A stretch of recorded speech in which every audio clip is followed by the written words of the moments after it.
Something that we tend to do at the start of a circle in our community, which is just a moment to ground ourselves. So there's an invitation to find a position. This isn't any fancy meditation or anything, just a position that feels relaxed. And just find yourself in this moment. If you want to close your eyes, you can. If you want to just look somewhere away from other people, that's all good.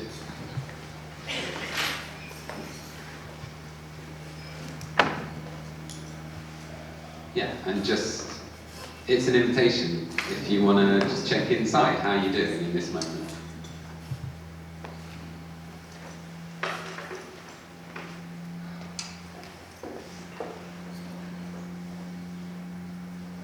Just noticing what it's like to be here. Is there anything emotional or physical or mental that you haven't quite caught up with that appreciates having a little bit of awareness?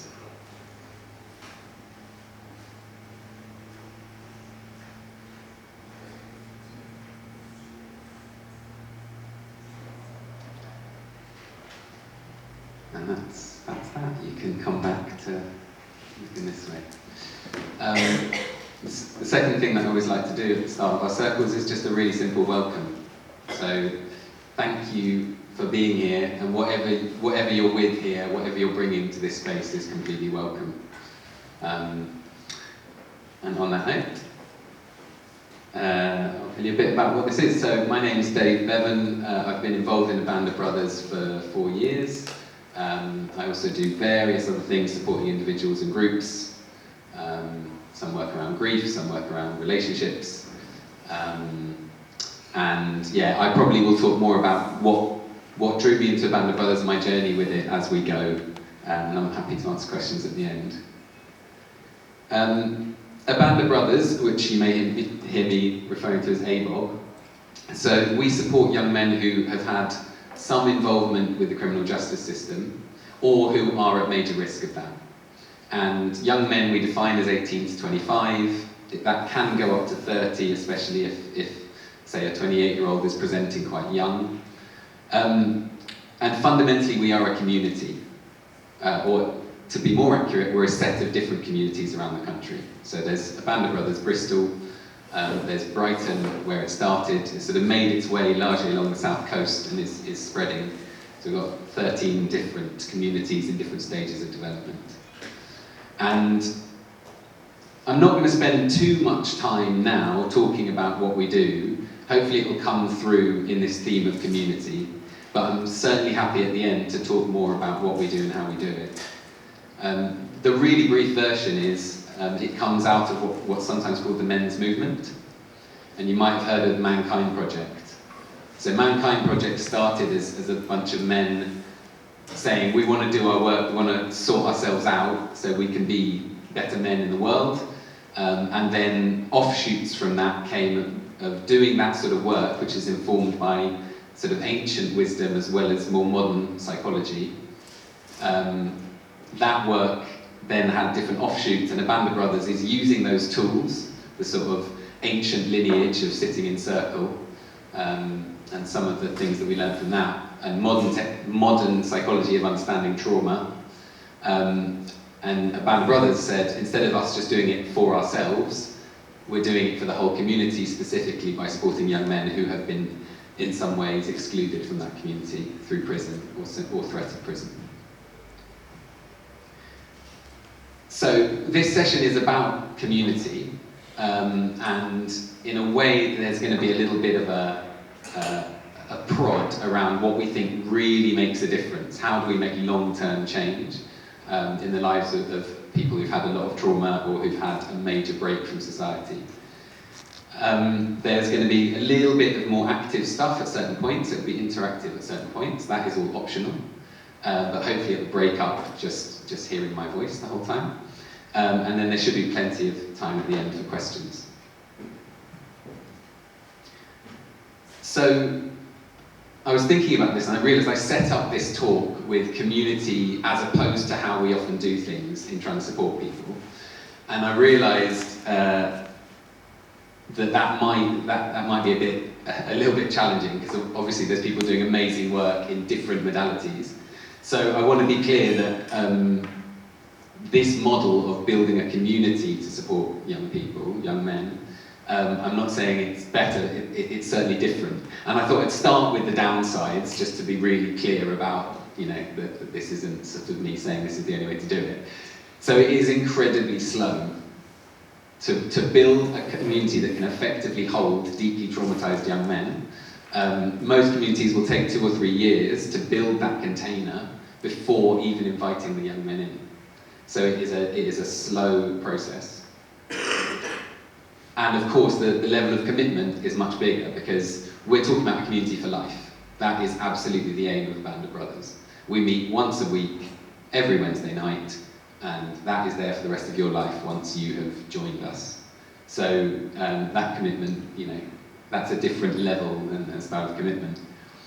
And there is a genuine question of how to fit that with modern life, not just the time, but also the whole ethos being different. How do we fit that in with our own lives as volunteers, but also with the lives of the young men we're trying to support?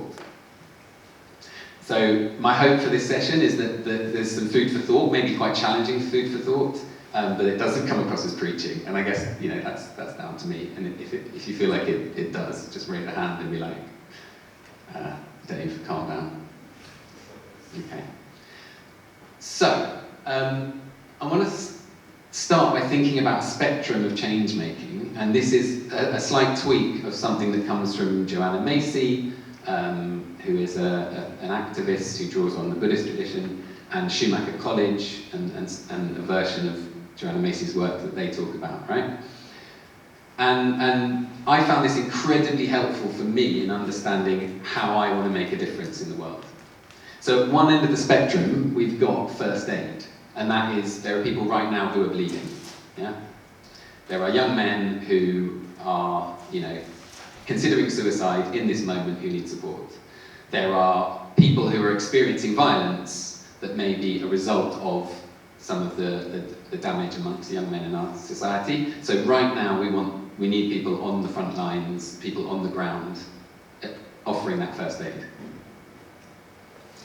A little bit further along the spectrum is the understanding, and it's been really beautiful to hear this understanding in some of the talks so far, that a lot of the damage is being done at system level, and if we want to make a bigger change, and maybe a more long-lasting change, we need to change systems.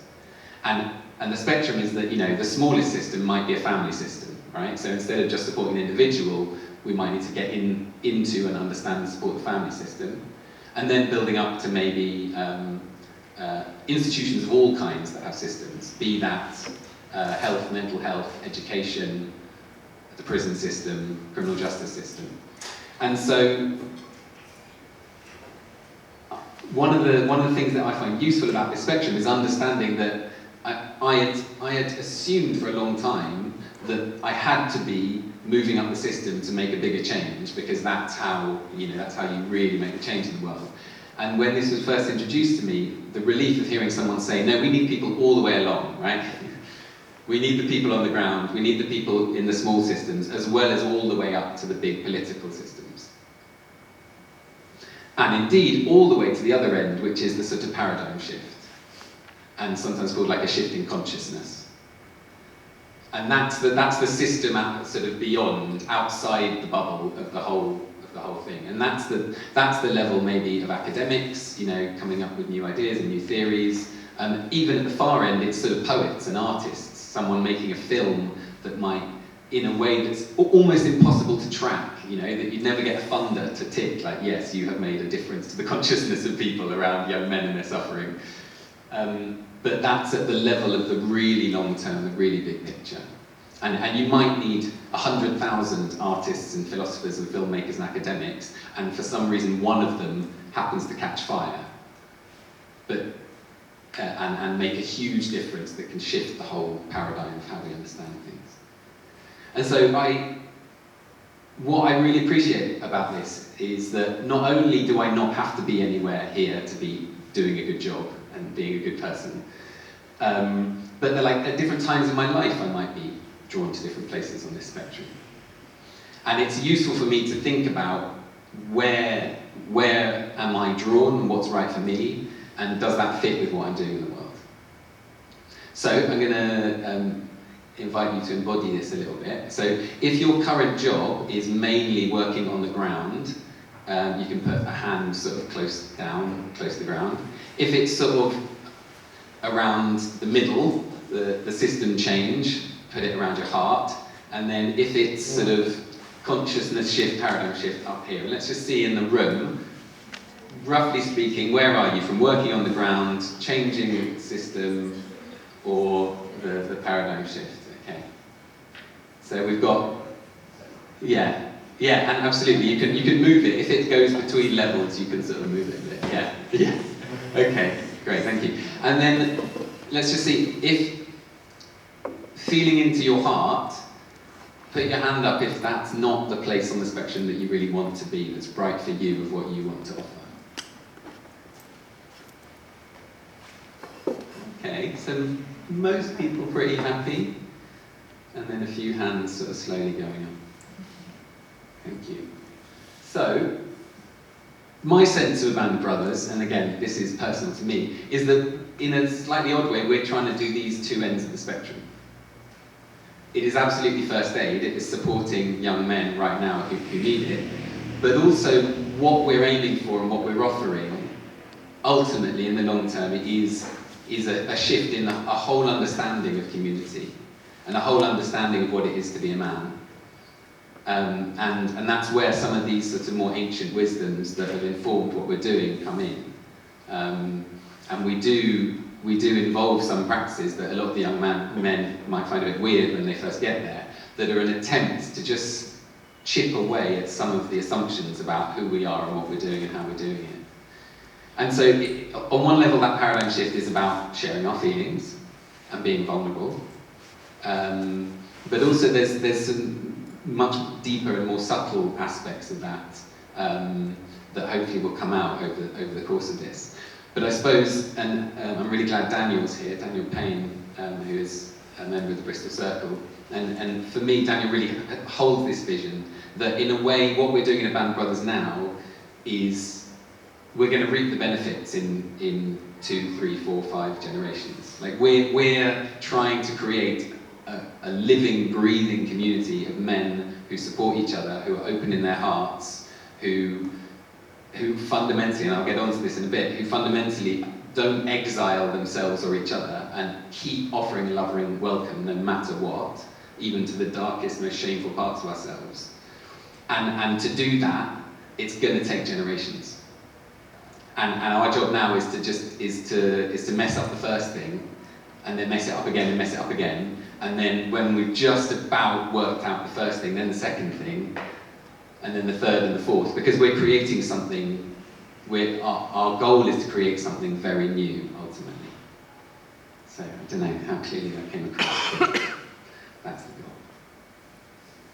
goal. Okay, so I'm going to go through 3 things that a community model of healing and of support, 3 ways in which it's different to a lot of what's standard in our society.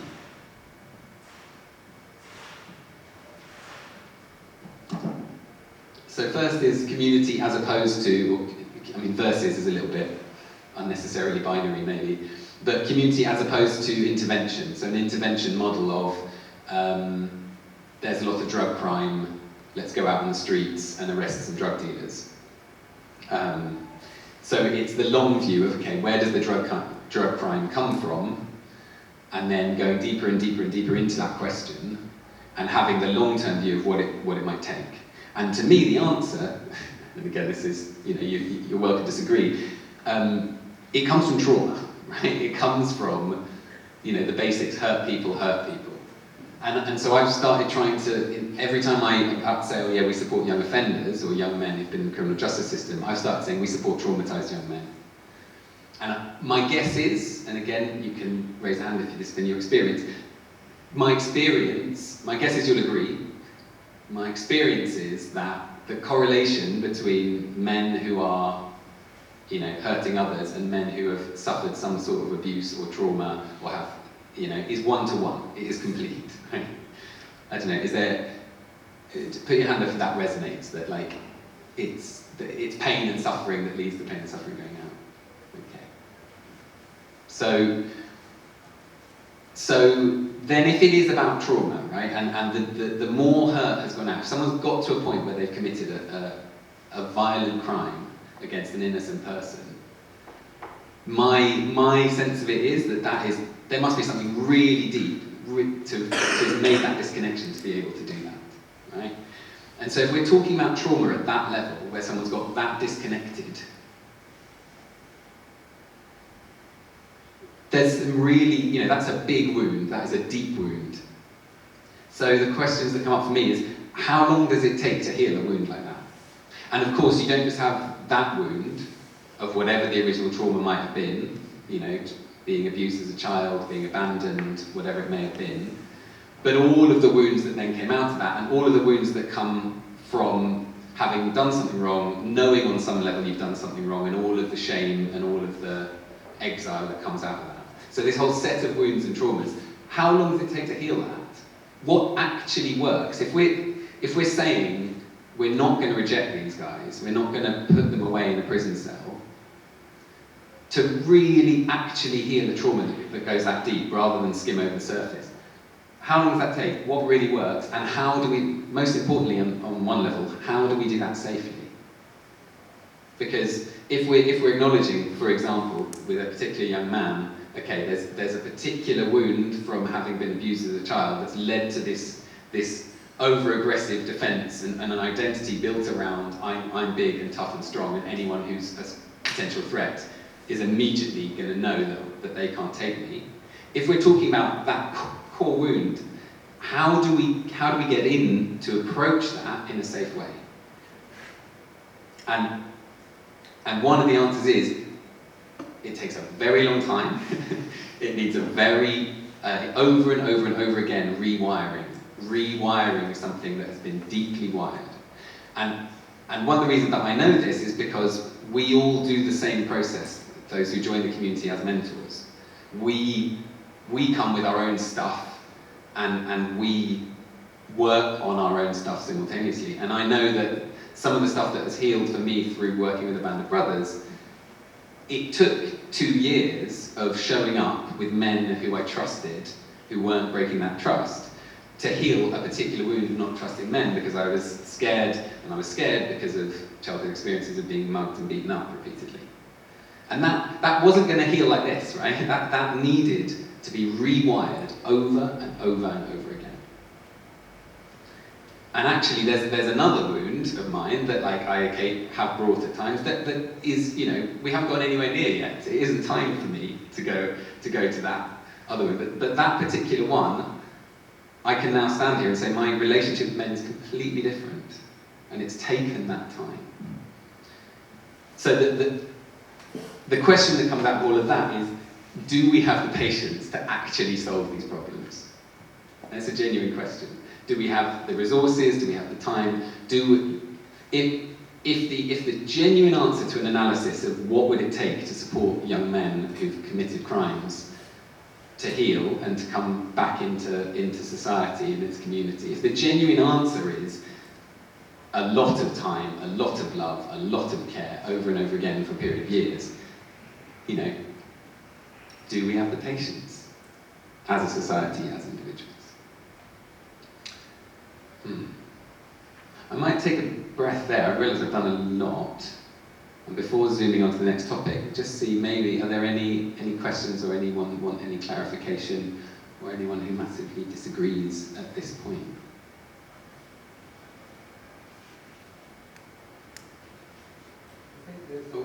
Sorry, there's a hand there, and then we can get to the front, yeah.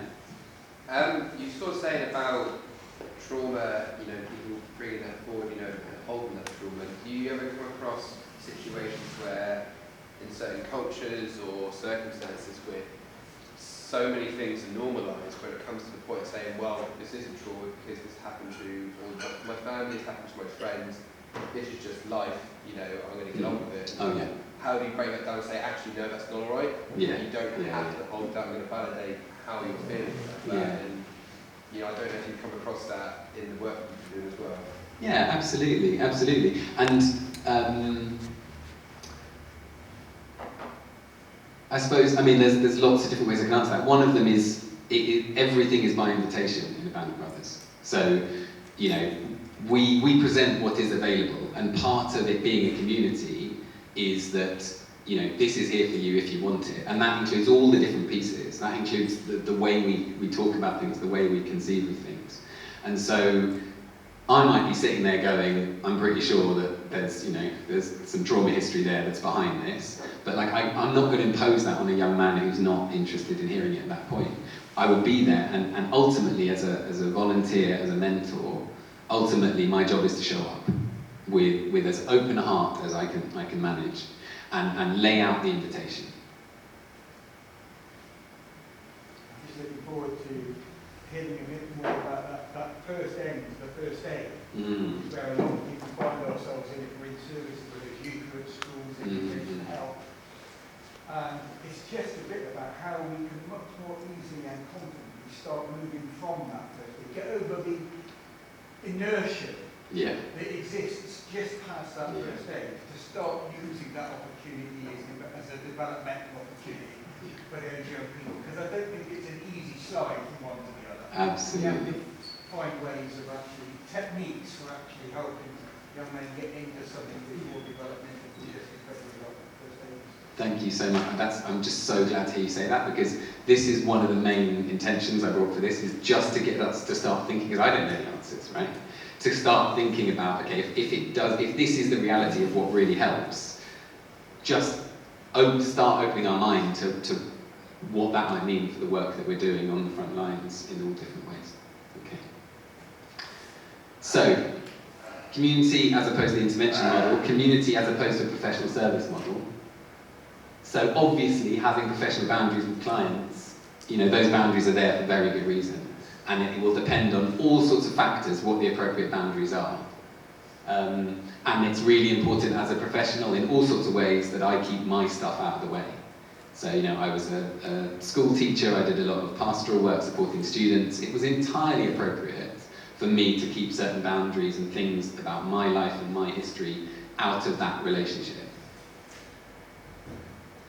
And one of the problems is, it's then, well, if I'm not sure if I can do that, if I feel out of integrity, bringing myself to a space, acting like I've got it all sorted, then I'm like, oh, should I be supporting others, or do I need to sort myself out first so I can show up in integrity? And that's a sort of an either-or that I think can arise from this need for professional boundaries. And you know, ultimately what I'm offering here, and we've heard it beautifully, those who were in the panel earlier on, this idea of being real, being authentic, is actually, you know, and we call it doing my work, right? Which is owning the stuff that I'm doing in my life that I want to change, and actually, you know, asking for support around it. When I do my work, I model something vital. And those young men seeing an older man step into the middle circle and ask for support and say, I was shouting at my partner, or I didn't show up for work, or I've been sitting in bed depressed. And I want to make that change. You know, I want to look at it, I want to have an honest, hard, but compassionate look at it, and you guys support me in that. By doing that, we're modelling that it's okay to ask for that support and that changes can happen. And similarly, when I support others, I heal something in me. So the work that's for me is for everyone, and the work that's for everyone is for me. And there's a beautiful, and to me, in a way, that's one definition of community, is that like we grow and heal together. And there's an image that sums this up beautifully to me. So those who are football fans may know what this represents. So Gareth Southgate, current England manager, and before he became England manager, was most famous for missing a very important penalty for England. And so the player with his head in his hands, that's young Gareth Southgate. I can feel I'm getting emotional. Gareth Southgate then becomes a manager and supports the younger players, both those who are successful in the penalty shootout and those who weren't.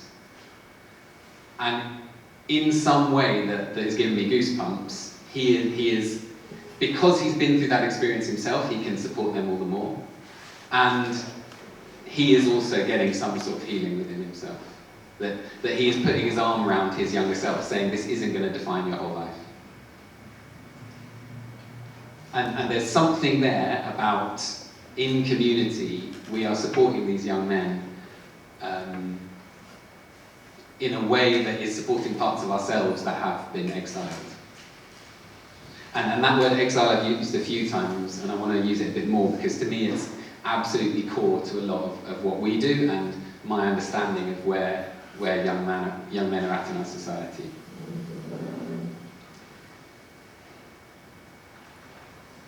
So yeah, I've mentioned we know that hurt people hurt people. We also know that disconnection feeds things like addiction. And yet many people see punishment as necessary to justice, and so we have a system where if you do something wrong, there is a chance you will be separated from the whole of society. And I use this word exile because for me it gives a real, it's a visceral sense of like, and there's a, if you're interested in the sort of social psychology, anthropology and all of that, you will know that the idea of being exiled, it's like a primary survival threat because we are a social species. And that the ways humans have survived for, depending where you define human, 2 million years, is by being in groups. And if you get exiled from that group, it is death. And so that fear of, will I fit in, will I be accepted, goes right to the core of something for pretty much everyone. And in our society, there are certain things you can do that will mean exile, which on some survival level will mean death. And therefore, it's not at all surprising that a lot of people hide those things in the deepest, darkest corner of their being possible, right? So those parts of me that could physically attack someone, those parts of me that could overstep a sexual boundary, those parts of me that could steal and lie and cheat. It's an entirely understandable response in our society that I am going to not give anyone the slightest chance to see them, right? I'm going to hide them. I'm exiling those parts from myself. And this is one of the sort of models of the psyche that we use in abandofbrothers. that those parts get hidden away, and then there's all of the shame and all of the tangle that comes with that process. And often then there's the other things that stand in the way so that you can't see them, that cause me more problems in life. So there's so much shame around that I need to distract myself from it, so I go into an addictive pattern so I don't have to think about this thing down here that I'm terrified of. And then that makes it worse. And doing this work in abandofbrothers, for me, I had no idea how terrified I was of exile. I had no idea, carrying around this sort of constant background sense that I might do something that not only will mean being shut out, but that I will on some level deserve it. That there'll be no way out of it because I'll know that that's the right thing to do. Right? So, what do we do about that? To me, the biggest part of the work as a volunteer in abandofbrothers, I have to do my work on the bits of me that I've exiled so that I don't project that onto other people. Because one of the, and again, personal opinion based on things that I've read and seen and happy to be disagreed with, but my sense, one of the biggest factors in why we as a society will exile people is because they're showing us a part of ourselves that we don't want to acknowledge, and it's much easier to project it all onto that person and get rid of them. Right? So that's my understanding of it. And so to really genuinely accept those dark parts of people is not an easy thing, because what we're not talking about is not having accountability. So there is this sort of, popular idea of accountability that it's somehow separate from compassion. right? If we're showing compassion to someone, on some level we're condoning what they've done.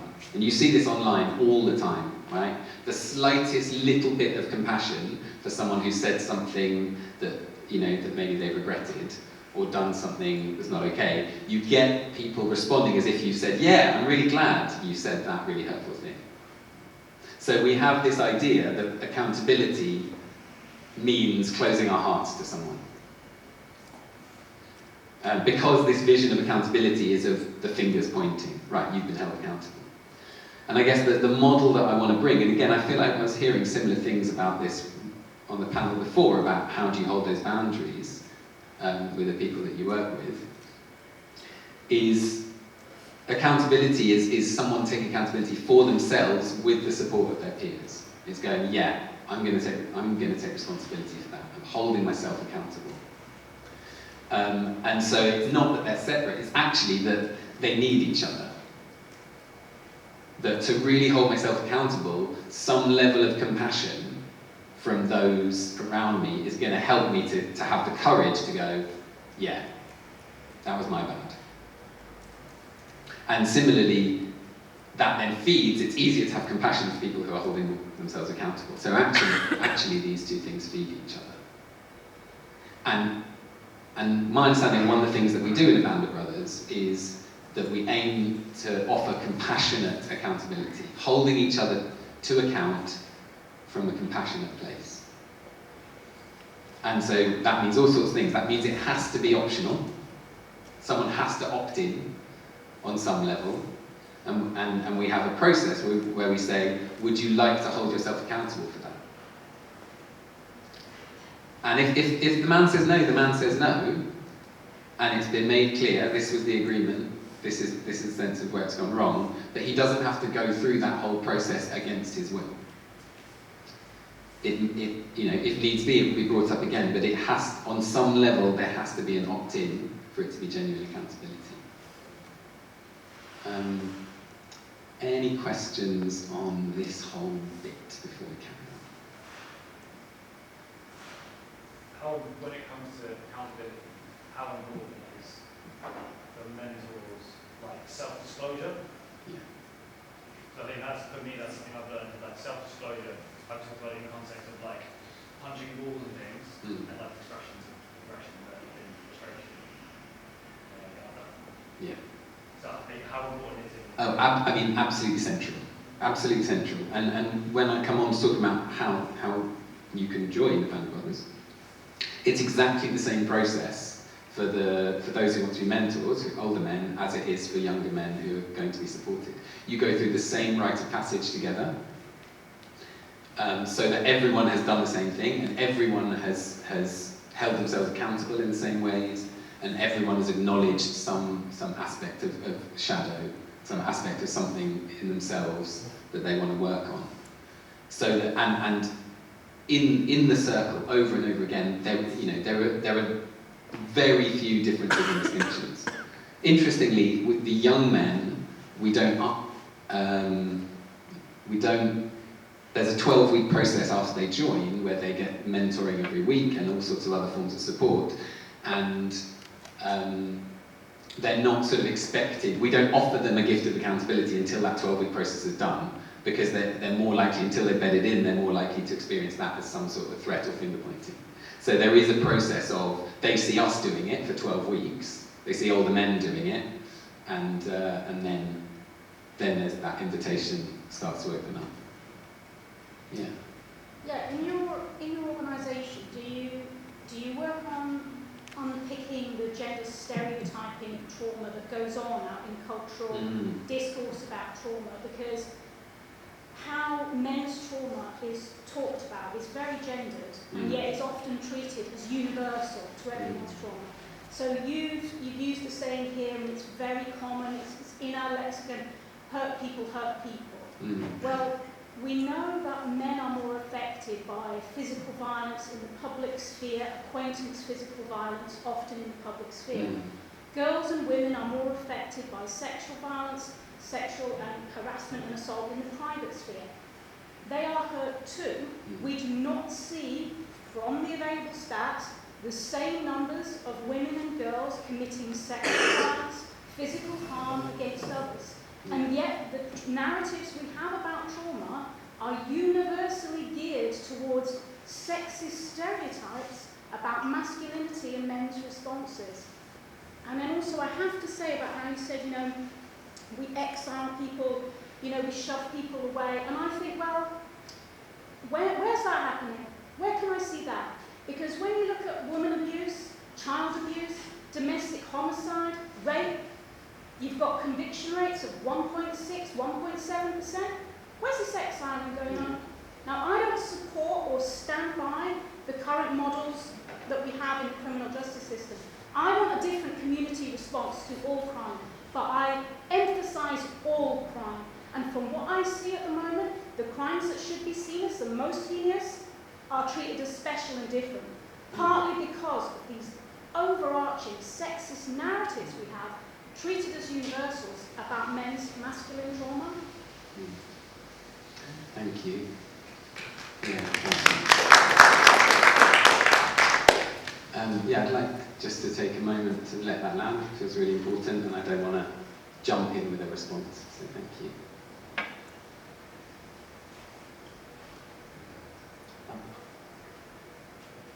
Okay.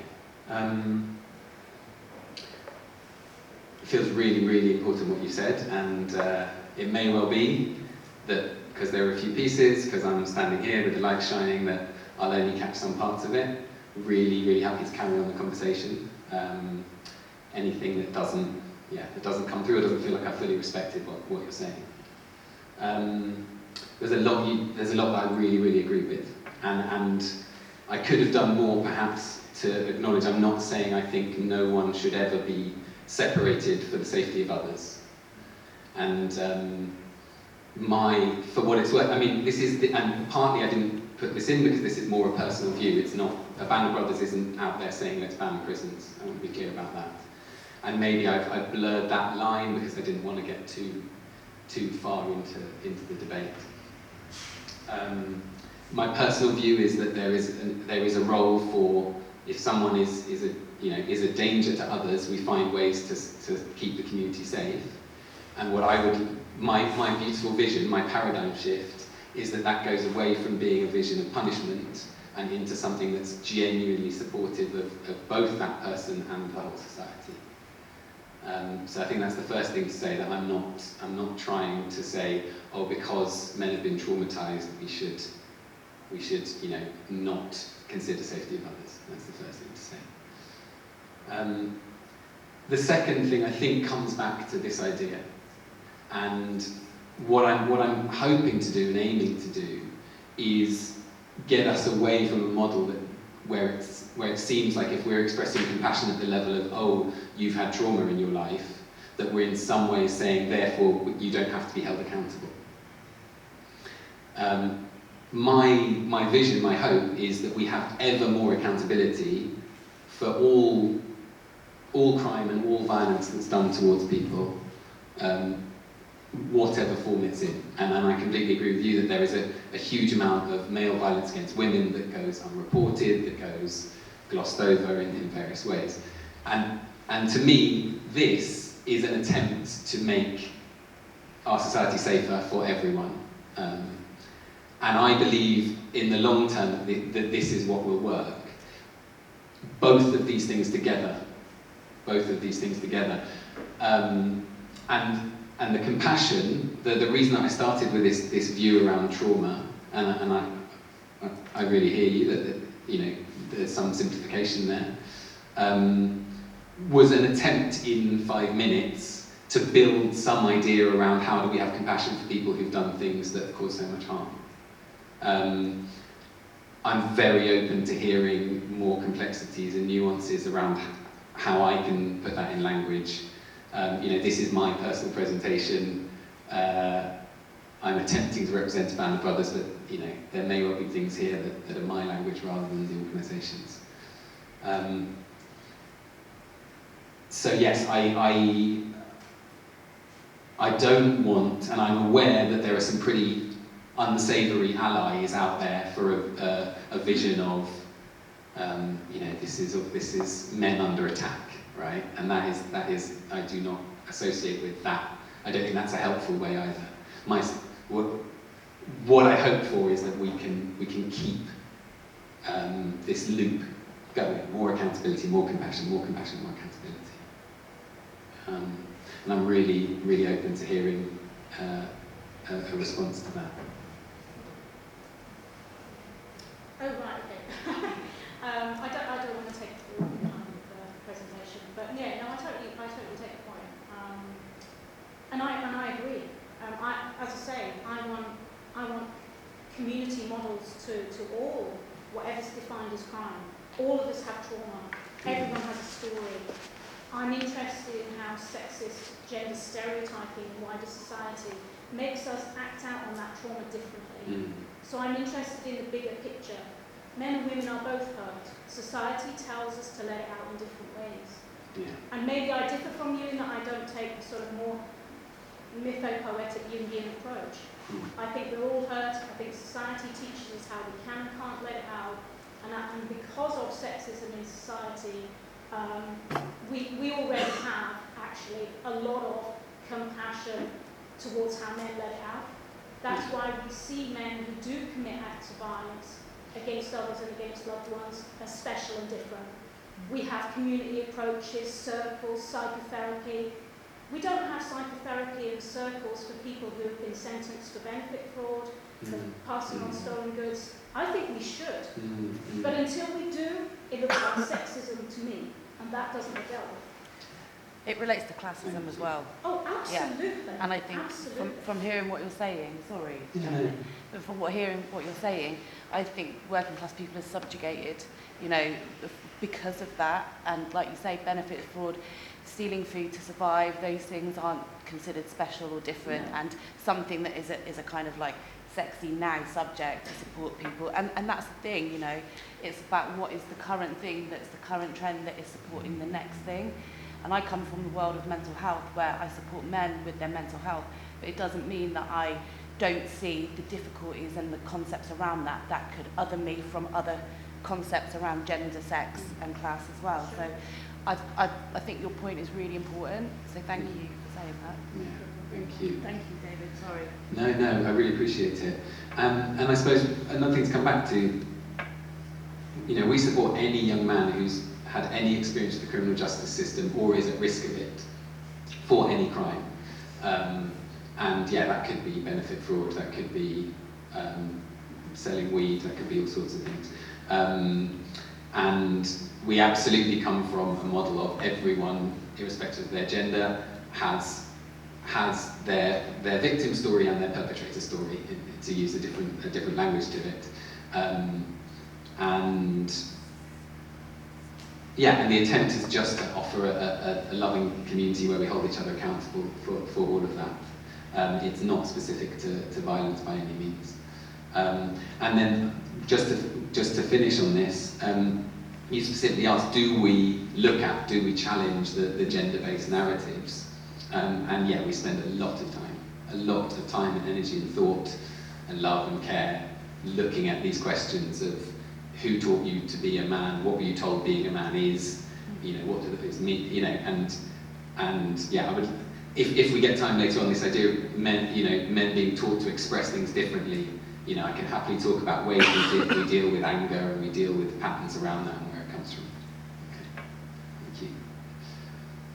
Okay, so we talked about accountability with compassion, and this is the interactive bit. So when we run our circles, we have various processes that we use we talk about building the container, to make it safer.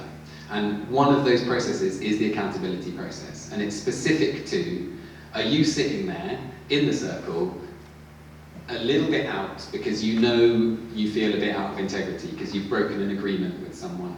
You've done something that you said you weren't going to do. Either a really specific thing, yeah, you said you're in trouble, I said I'd give you a phone call, I completely forgot. Or a general thing, yeah, we've got this agreement that we speak to each other in a certain way, and actually, you know, I was rude to you, and that's a general agreement. And if you're sitting there with that in a space, it's going to be really difficult to do that deep work of genuinely opening your heart and supporting someone with something difficult. And so we have this process that's very structured that we will go through that allows someone to hold themselves accountable in a really simple, quick, structured way, and also to feel they're not being judged and shamed for it. And the idea is you give just enough of a window into what's going on for you that people get out of a certain, that people get enough of a window to go, oh, okay, there's something going on there, without a huge story.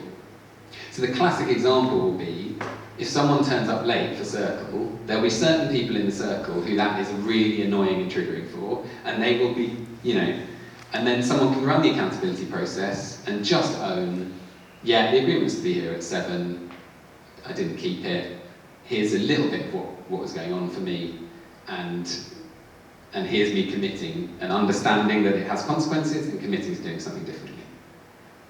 So we're going to run through it, and Daniel, I think, is going to support. Yeah, it's going to be up there. So do you want to ask the questions or answer? Okay, lovely.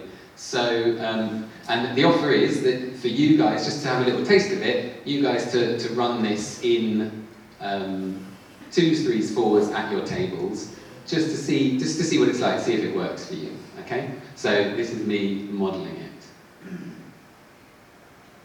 So yeah, tell me, what was the agreement? So the agreement was and you can use anything from anywhere in your life. Obviously in Circle we use Circle, but here you can use anything from anywhere in your life. Okay, so I had an agreement that I was going to let a friend know about plans for the weekend. And did you keep the agreement? No, because I didn't do it in the time. Well, that's the funny thing. No, really, because I knew there was a time frame, but I left it until the last moment. So no. So what did you make it for? And this is the reason for this question is to acknowledge that you made a choice. And it may be that what you made more important is really valid, right? Maybe what I made more important was, my friend got rushed to hospital and I went with them. But it's just acknowledging that there was a choice there, okay? So in this case, it was probably preparing this presentation, actually. And generally the work building up to what we're doing, and a sense of needing a bit of space from that as well. So a little bit of self-care and a little bit of responsibilities for ABOB. And it says briefly, because this can rumble on. So briefly, I was carrying around a bit of an icky feeling, and I was sort of feeling more distant from this friend. I was making stories up about what might be going on. And the consequence, well, basically, she was holding out on other plans, and she was getting quite stressed about the thing that she had to organise, so it may well have contributed to her stress. So, do you see what's going on there? Do you see what some of that shadow is at play? Thank you. So, we've got two options for this. We talk about shadow as the sort of what's the story about yourself, or the old thing that keeps coming up, that's just a level deeper. But often with young men we might say, is this a pattern for you? Because that's a simpler concept. And you're just trying to this isn't about doing a really profound psychotherapy session, you're just getting a level deeper of and the common shadows will be, I have to get it right, I have to be perfect, or I'm not good enough, or there's no point anyway, those really common stories about why we don't do things. Fear of being judged, all those sorts of things. In my case, the shadow is the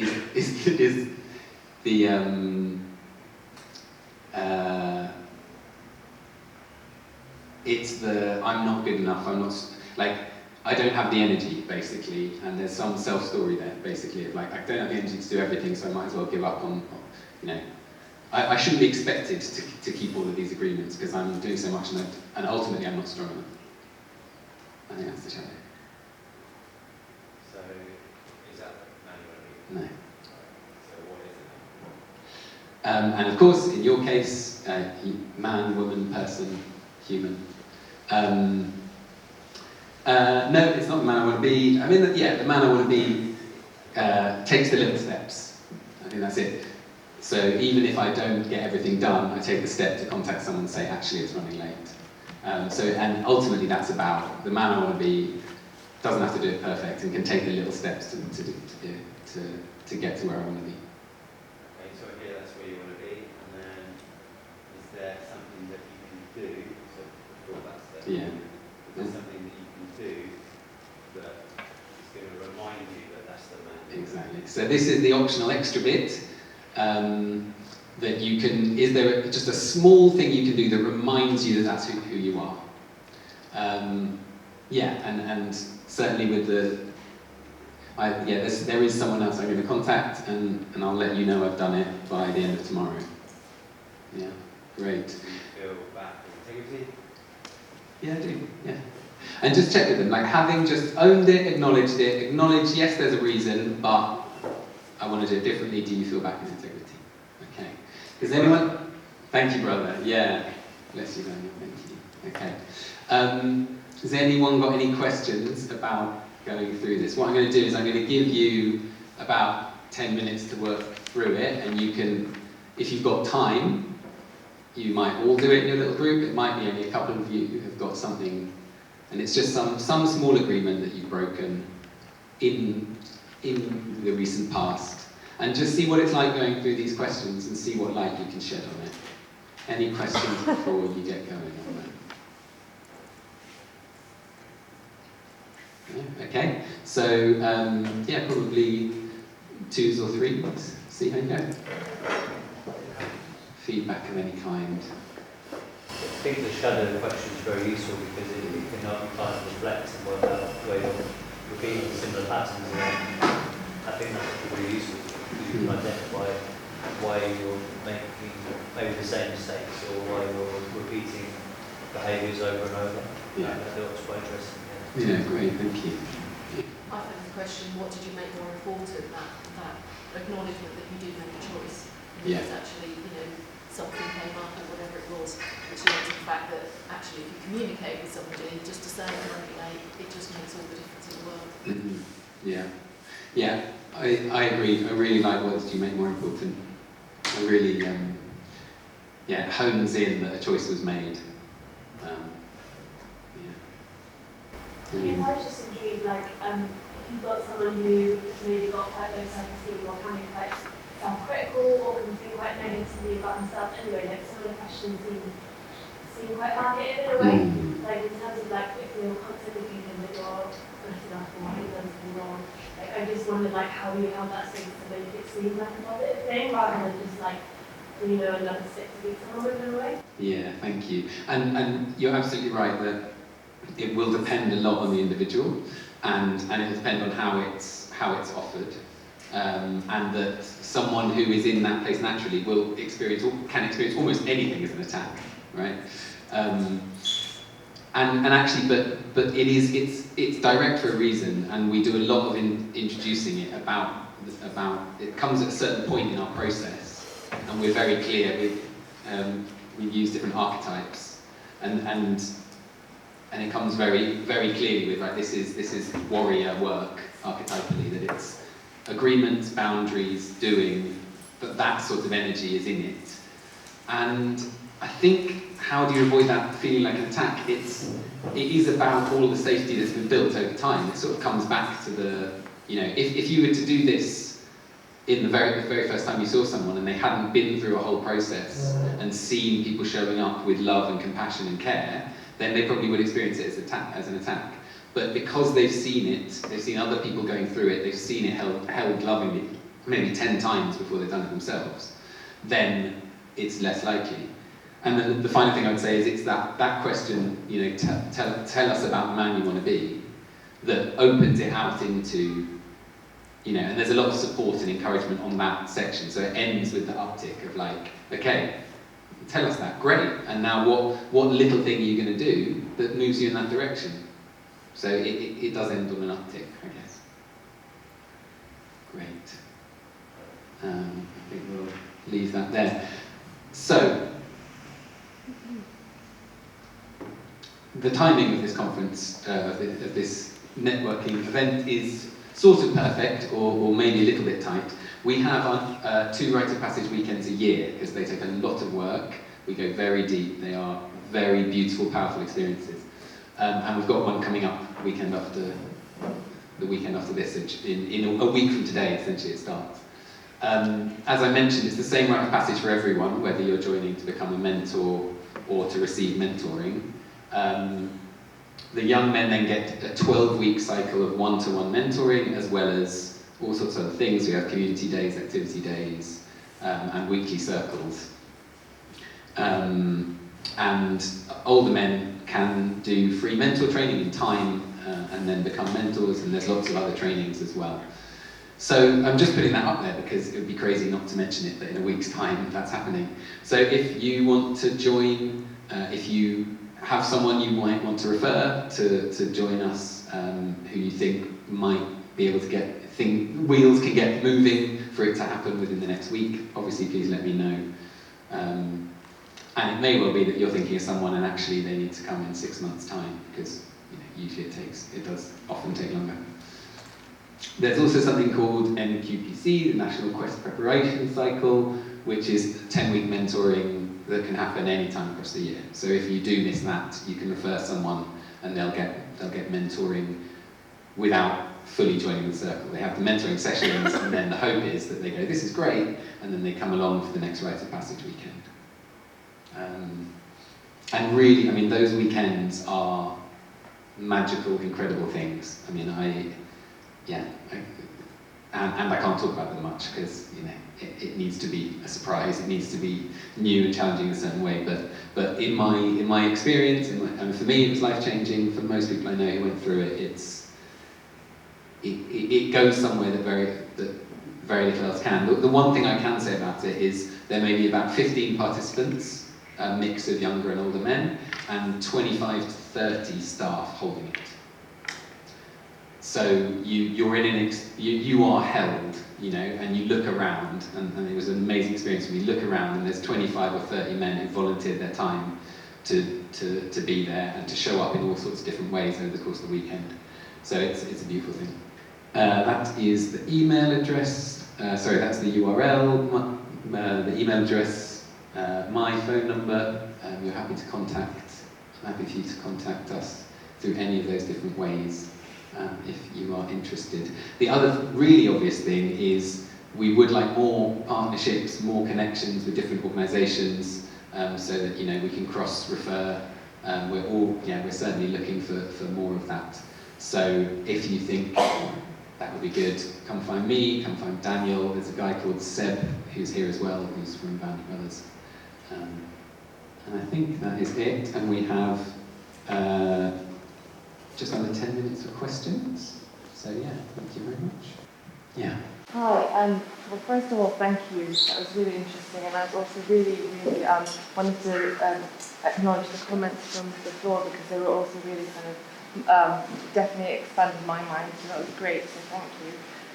I just wanted to ask about, I'm going to be careful about the language that I use, but in terms of the kind of the aspects around restorative justice for the victim, and I know that we're talking about these victims and perpetrators as sort of that there's overlaps, but at the end, if you have somebody who experiences violence or whatever it is, how do you link what you're doing and the compassion accountability process with restorative justice? Is that necessary?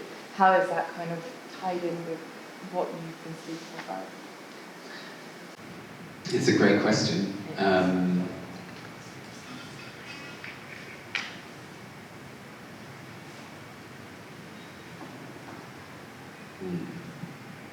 It's interesting because we get young men who either have come out of prison and have been through the criminal justice system to a large extent, or who are at risk and are not yet in it. So it's not, our role is not as a part of the criminal justice system in that way, or as a sort of overlapping with it in quite the way that you're talking about. Essentially, the way I understand what we do is we create a supportive community that makes it less likely that people are going to go back into crime. So we will, we can offer support with the practicalities of the criminal justice system and, you know, understanding when you need to show up to court and what that involves and those sorts of things. I'm not sure, I don't know, Daniel's been in ABOB as long as I have. I'm not sure beyond that what, how to answer your question. You've certainly signposted people in the past. And I've really loved it so far this morning, talking about the community bit and particularly the noble bits of this, the purpose of this conference. It's like we're living in such an imperfect society, but it's so important that we continue to build these bridges. So, yeah, like Dave has already referred to, you know, this is going to take generations. You know, there is such a story. You know, I'm now working within the prison system as well. And, you know, only for just under a year, seeing the institutionalisation, you know, that imperfection. I'm sure you bring some awareness to that. But like, yeah, so we have done that. You know, especially in Brighton, they've got loads more experience. They went to the probation service and said, give us your 100 worst offenders. That's how it all began. So, yeah, we do, and like, let's continue to build the links together so that we can somehow gradually, over the time, understand, you know, and also some of the academic side of it. You know, I'm just a complete layman trying to be a better man so that I can be a better person for my children, and etc., etc. So, yeah, I think this is really like lots of generations of work. And yes, we have got links, and the prison's got links with restorative justice, and so it's just the building of it. Does that answer your question? Partly, I mean, I understand that, you know, there's different parts and you're not doing it all, so that I can understand that the, you know, the work that you're doing is the kind of contribution and where it sits. But I suppose my question is more, not necessarily what are you doing in that kind of restorative justice space, but do you know how it is, where it's being linked in more broadly? The prison system certainly has got, you know, some really good work. They keep on getting more contracts, and we've got somebody representing that will be able to speak much more to it probably. So yeah, there's lots more out there. I wonder if, instead of restorative justice for the men that you work with that are part of what you do, I wonder if we reframed restorative justice as a reflection about where they've come from, the things that they might have been part of, for whatever reason that put them in those places and spaces in their lives. And I wonder if we reframed restorative justice and we took that kind of criminal justice label away and thought about the reflections of those men and the things they talk to you about having potentially done or the harm.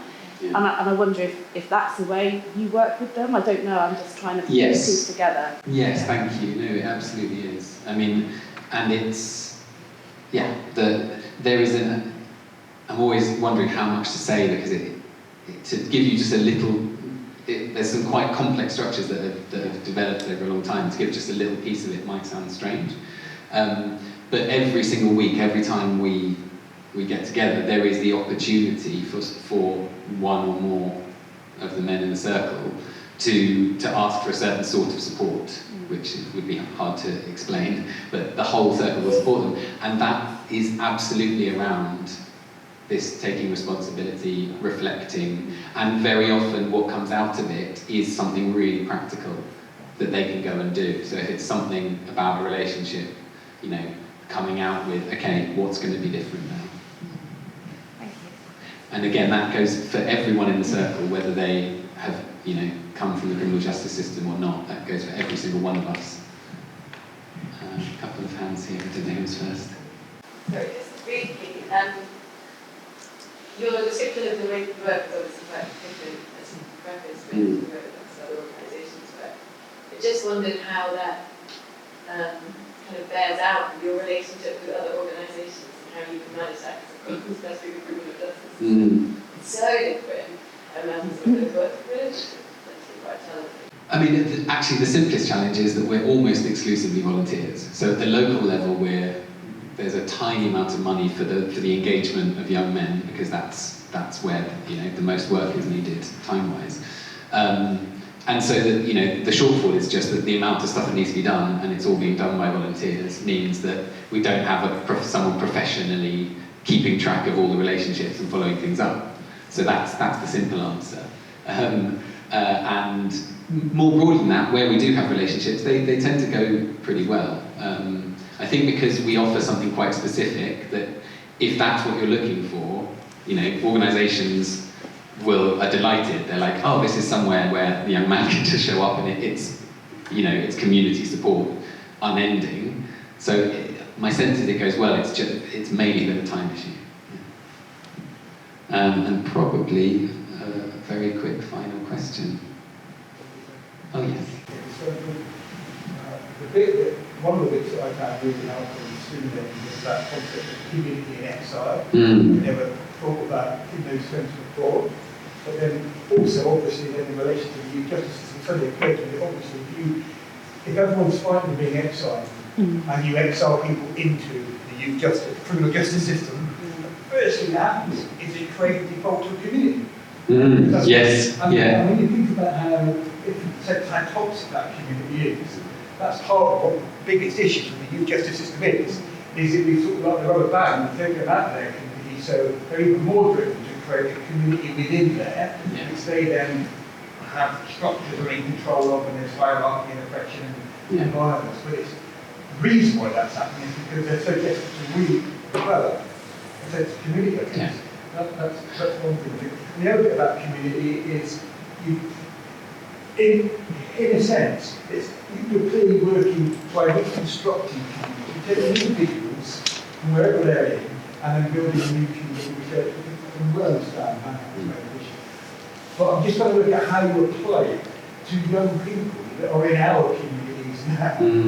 And the notion of asking them to step out of their community into a community that they don't know, no matter how supportive and balanced it's going to be when they get there.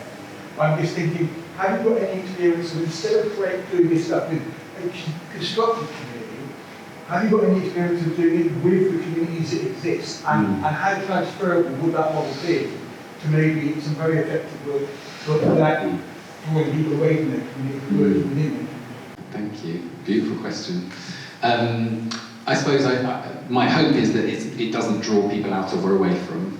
That's the point number one. We meet once a week, and then there's mentoring once a week, and then there's events through the year. So it's not, and very much the hope is that what is seeded in those meetings once a week and those other experiences with the Band of Brothers will go back into men's lives in all sorts of ways. So things like, and the number of times I've heard someone saying, oh, the accountability thing, like I actually did that, about a disagreement with my girlfriend or whatever. And so that is the hope that actually, some of the energy of the Band of Brothers goes back into people's lives, young men and older men. And I love the idea of, which bits of what we do could we go into local communities and bring. So I'm very open to thinking about it. I think that's probably the end. Thank you everybody so much.